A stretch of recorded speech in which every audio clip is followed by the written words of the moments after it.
We've all been there. You're feeling like crap, and your emotion passengers are just tugging at you. But you gotta get out there and adult anyway. Sadness is saying, get back in bed. Anxiety is saying, run away. And anger is saying, tell him to piss off. Well, you need a skill to help you get through that moment without making it worse. What you need is a breath mint for the mood. Let's practice.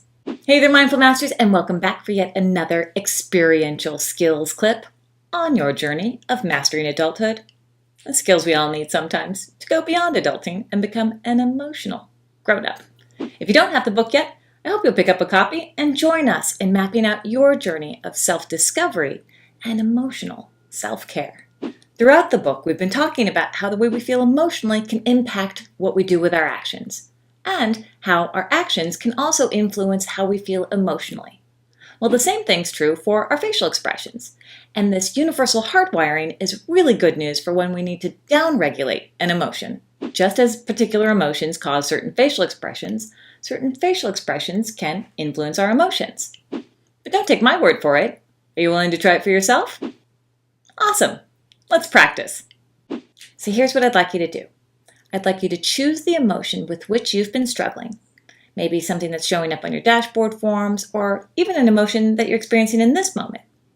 And then we're going to play act that emotion in your facial expressions and your body language, and take a look at what that feels like.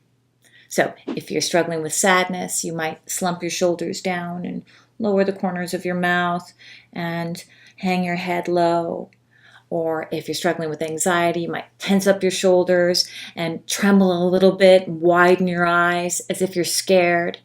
Or if anger is the emotion that's been bugging you, then feeling anger in your body by tensing your muscles and furrowing your brow and maybe snarling your mouth expression a little bit. However you express that particular emotion. Are you willing? You may choose to press pause on the video for a moment while you practice connecting with what it feels like to make the facial expression of the emotion with which you're struggling. By the way, note to user, if you're finding yourself unwilling to connect with the facial and bodily expressions of the emotion with which you're struggling, that says something kind of significant about your willingness in this particular moment. You might choose to do a dashboard about your experience with this exercise. Once you've done the brave work of actively engaging the facial and bodily expressions of the emotion with which you're struggling, do you notice that when you do, some of that emotion sort of shows up? Good noticing. Now we're going to shift gears.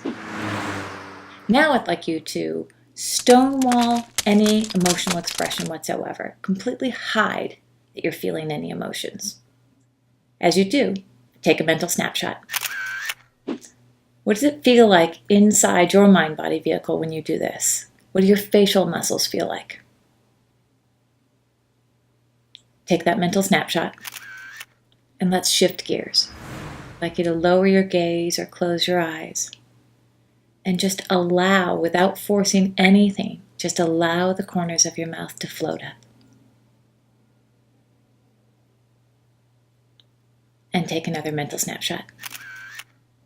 What do you notice in the difference between engaging in the emotional expression, trying to cover the emotional expression, and simply letting go and allowing the corners of the mouth to float up? If you're like research participants or clients in my office, you're likely to notice just a slight brightening of your mood, just a little letting go and being a little more present. Of course, half smile can feel a little fake or even invalidating, and that's because this is not a practice to be used when your emotion is justified, and it's a time and a place when your self-compassion and validation skills would be the more effective thing to do. This practice is more like a breath mint for the mood.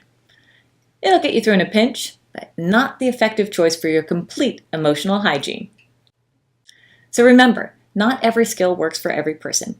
If you found this skill helpful, then do take note of it on your Goals and Commitments worksheet. And if you have any comments or questions, as always, please leave me a message in the comment section. When you're done with all that, I will see you back at the book to continue on your journey of mastering adulthood.